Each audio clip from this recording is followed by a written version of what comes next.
Hello, my name is Thomas, and I am currently living in Bangkok, Thailand. I'm about 1 month into my stay here, and I figured I'd make a video.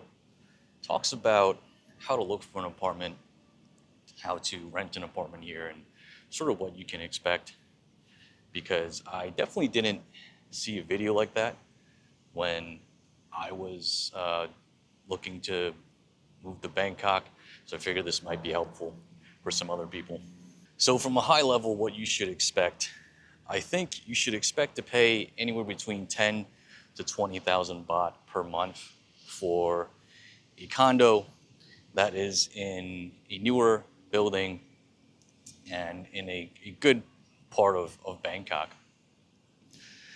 10 to 20,000 baht per month comes out to about 300 to $600 American, which in my opinion is really affordable. And apartments here are priced based off of two things. The first is what is the proximity of the condo to the center of Bangkok, and the second is how close is that building to public transit, whether that's the BTS SkyTrain or the MRT train that's underground. So, in terms of the first thing, which is proximity to the center of Bangkok, I would consider the center of Bangkok to be Siam area all the way to around Prampong area. And that's just because these areas are much more commercialized and touristy. So there's a lot of malls here. There's a lot of bars and restaurants that cater to tourists and foreigners.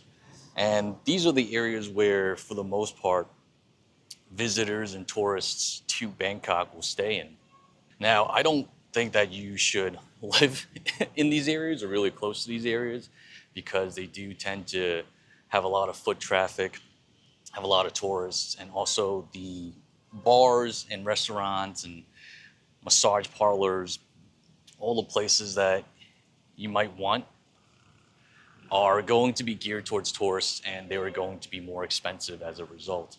But the general rule is that the closer you are to this part of Bangkok, the more you should expect to pay in rent. So I live a few stops away from this central area of Bangkok along the BTS Green Line, and I pay 20,000 baht per month, which I think is what you should expect to pay if you want to live along the BTS Green Line and you want to live relatively close to the train station. In contrast, I saw a video of someone else living in like the northern part of Bangkok, also in like a really nice new building, and they were only paying 10,000 baht per month. So clearly, you can live in a nice building, you can live in a new building, and you can pay a lot less for rent, but the only downside is you're just much further away from the center of the city, and also you might be really far away from public transit, and in that case you might have to rely on either getting a scooter yourself or doing like ride shares, and ride shares meaning you're calling either a car or a scooter through Grab to get to and from different places. So the next part is, how do you find an apartment? Well, I think there's two popular methods of how to find an apartment. When I was doing research, the first one that a lot of people suggested was you actually go into a neighborhood or an area and then you walk around that area and you go into all the buildings and you go into basically the building management office and you ask them if they have any condo units for rent. So this is a strategy that I think is really good for exploring an area in a neighborhood to see if this is like the right area for you to live in. But the downside of this strategy is that, one, you're going to spend a lot of time walking around in the middle of the day when it is really hot, and I don't think you're going to be happy with that. And the second thing is, just because a building has units for rent, it might not be made available to building management. So what I mean by that is building management here in Thailand is called the Juristic Persons Office. That's what they call the building management. one of the apartments I saw, actually, I showed up a little early and I went into the juristic person's office and I asked them, or I told them, hey, I'm here to see an apartment for rent.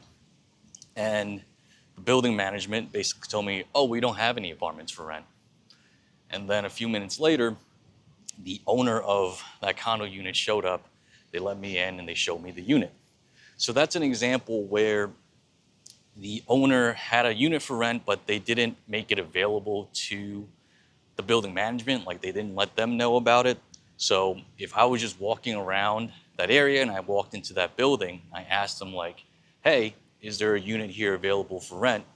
The building management would have told me no, because they don't know about it. But in reality, there might have been a condo available for rent in that building, but it's just that the owner is trying to rent it out themselves and they are not making it available through the building management office. The second way to look for an apartment is basically to go online.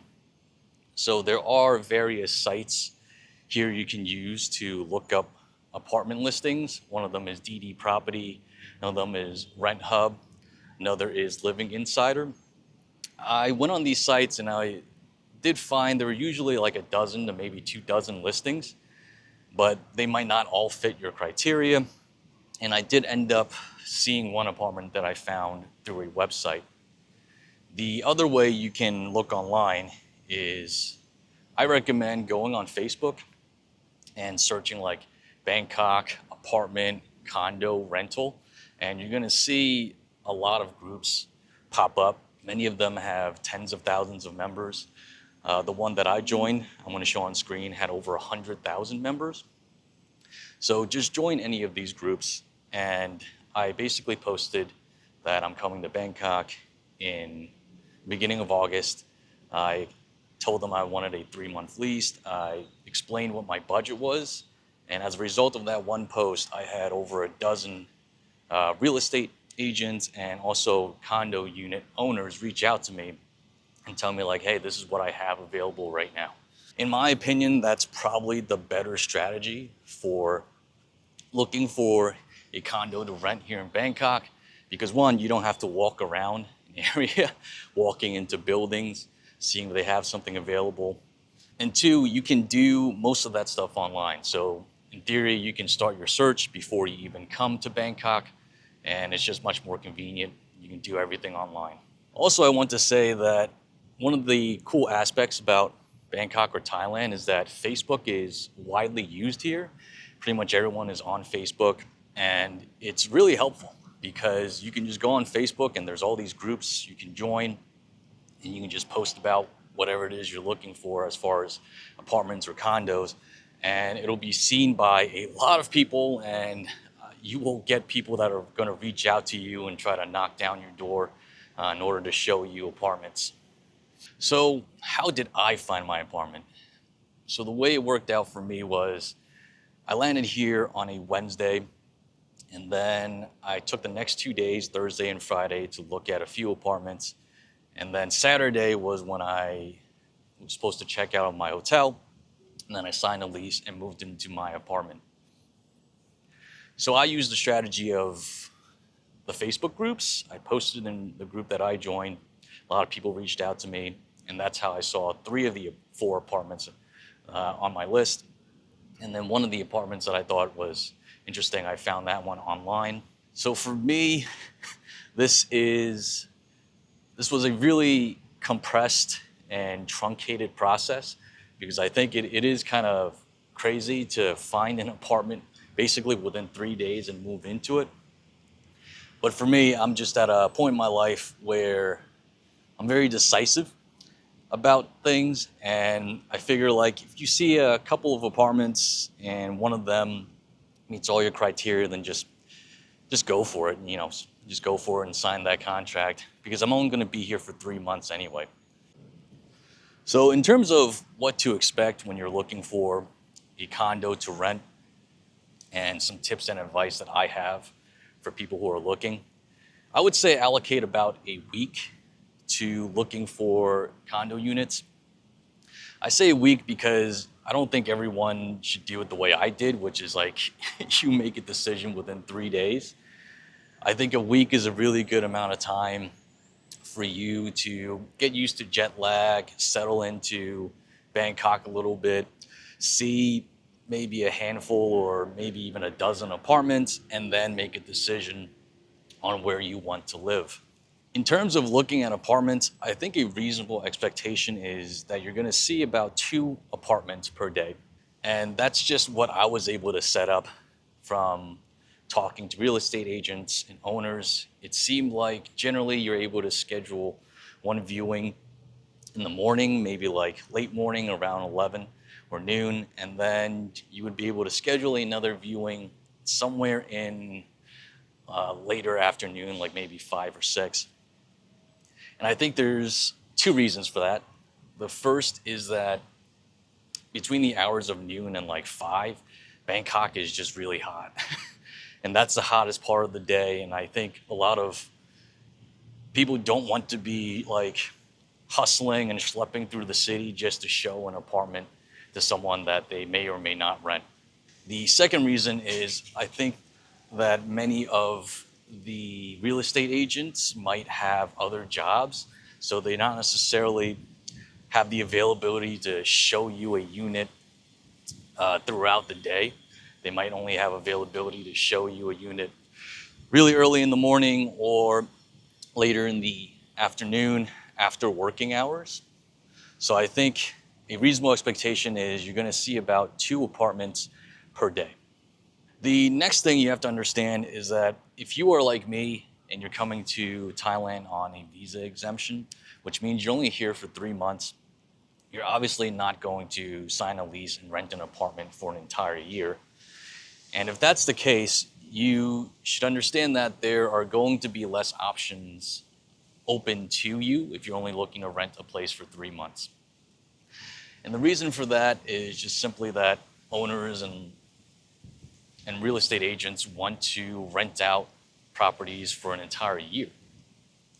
When they rent out properties for an entire year, it's a longer term of commitment, and the real estate agents here do get paid a commission based on the total rent of the contract. So obviously, if they're renting a unit for an entire year, they make more money that way. The next piece of advice I would have is if you see a unit or a building that you really like, take the time to walk around the surrounding streets and the surrounding area to get a feel for it. I do think that is really important because you're going to spend so much of your time in and around the building that you choose. And I say that because when I showed up to Bangkok, or before I showed up to Bangkok, I imagined like, oh, I'm not going to spend that much time in my condo unit or my building. I'm going to go around the city. I'm going to find different cafes to work out of. And I think everyone might believe that, but the reality is Bangkok is really hot during the day. And there's, like I keep saying there's probably about 5 to 6 hours from noon to the afternoon where you're just not going to want to be moving around outside.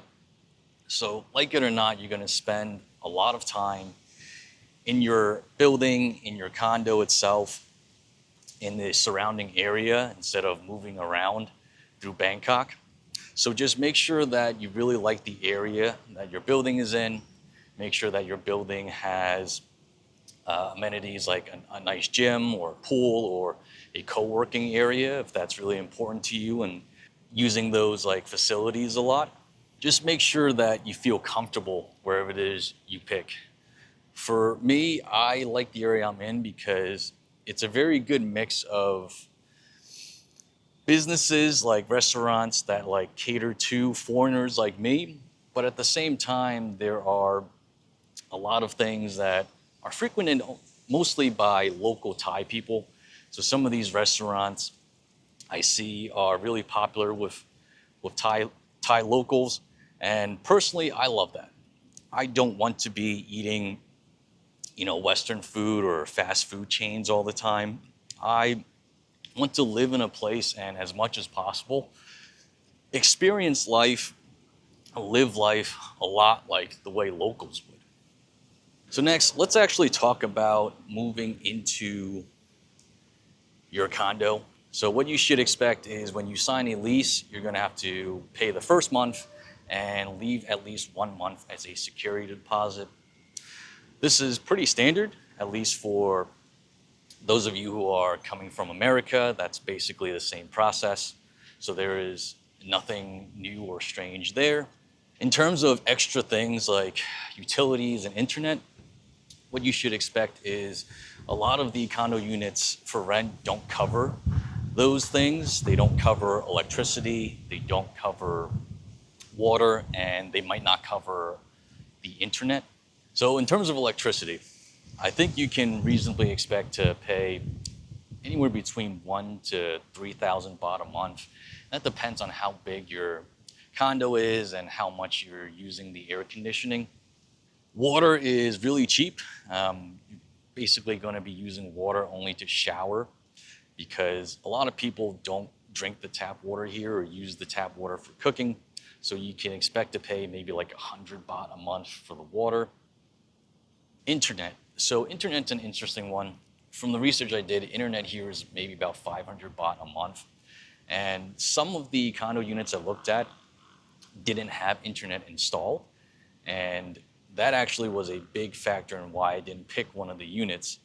And the owner didn't tell me this, but I later learned that if you find a condo unit that you really like, but it doesn't have internet installed, you can pay to install that yourself. You can do it like on a short-term contract, so even like as little as 3 months. So don't let that be like a big deciding factor in terms of whether or not you want to rent a condo. But honestly, that's one of the reasons why I picked the condo that I picked, is because it came with internet installed and it was included in the price of the rent. So that was just one less thing for me to worry about. So what are some things you should look for or check for when you're looking at a condo? According to research I did, one of the issues or problems that might come up in apartments here in Bangkok is that due to the way the piping and the plumbing is designed, that certain buildings will have this design where basically the gases or the fumes or odors will come back up through the pipes. So a standard design here in at least Bangkok, possibly all of Thailand, is that the bathrooms have a vent, or I guess a drain that is in the bathroom itself. And I'm not talking about in the shower. Obviously, you need a drain in the shower for the water to drain, but they typically have a separate drain outside of that area in the main bathroom area. It's usually like right behind the toilet. And I think it's designed that way so that it makes it easier to clean the bathroom. So someone can literally just hose down the entire bathroom floor, clean it, and then the water will just drain through that vent or pipe. But the thing is, in some buildings that are maybe older or not well designed, the fumes or gases or odors will come back up through that vent and the bathroom will basically smell. So when you're looking at a unit, go into the bathroom and pay attention and see if there's like a smell or an odor. Because if there is, then that means that unfortunately this condo unit has that older plumbing or piping design, and those gases and fumes are just going to come back up and it's going to make your bathroom and maybe the rest of your condo smell bad. Another thing you might want to check is the water pressure. So turn on the shower in your unit, make sure it has good pressure. That's really important to you. That wasn't that important to me, and thankfully the water pressure in my bathroom is pretty good, but I think that's important to some people. And again, just due to the way buildings are designed, you want to make sure that the unit you pick has like good water pressure. Again, that's something that's really important to you. And the last thing that I am really mindful of when I was looking at units was that I wanted to be sure that the building itself was well maintained. So one thing I liked about my building here was that when I went to see it, the hallways were like immaculate. They were just really clean, spotless, like not even any dust to be found. I could say the same thing about the lobby and the elevators. And to me, that was a sign that this building paid a lot of attention or cared a lot about maintaining the building overall. And I think you should look for that because I'm not sure that's the case at every single building. And you definitely want to make sure that, yes, the inside of your condo is nice, but also look around the rest of the building. Make sure that all the common areas are clean and well maintained because that is a sign of how much they care about maintaining the building in general. So the last piece of advice I would have is that you can negotiate. So for me, the listing price on my condo was 21,000 baht. And I talked to the agent and said, I really like this unit, but just a little more than what I wanted to pay. Is there any way you can do 20,000 baht? And they, the agent talked to the owner and they said, yeah, we can do that. So I negotiated a 1,000 baht discount on my rental price. I want you to understand that negotiating is like a pretty standard slash accepted part of Thai culture. Like obviously don't go into a department store or like a restaurant and try to negotiate on your bill. But as far as things like renting a condo or some things that might be a little more money, you can ask for a discount. Like ask for a reasonable discount, like maybe 5 to 10%. So for me, the asking price for this condo was 21,000 baht. It would have been a little nutty for me to ask them like, hey, can you take like 5,000 baht off per month? They probably would have thought like this guy is like a joker, like he thinks he's funny. He's asking for 5,000 baht off per month. Not gonna happen. Another way where you might be able to get a discount is if you offer to pay your rent up front. So this actually happened for me. Like I didn't ask about it, but my real estate agent came to me and said, hey, the owner is willing to offer you a discount if you're willing to pay the remaining 2 months of your rent up front, like basically right now. So for me, that's not a big deal. Like I have the money. I can definitely pay the remaining 2 months up front. And so I did. I gave them the money and I got like a 2,000 baht discount of the remaining 40,000 baht of rent. So that's like a solid discount. That's like 5% discount, basically just for paying a little early. So that's another way to negotiate. If you want to, you can bring it up with either your real estate agent or the owner, depending on who you're talking to, and ask them like, hey, is it possible to get a discount on the rent if I pay up front? All right, so that's all I've got for this video in terms of looking for a condo or apartment to rent in Bangkok, what the process is like, and some tips on how to find a good condo that works for you. If you made it this far, thank you for watching. I will see you in the next video. And until then, take care of yourself, and if you can, someone else too.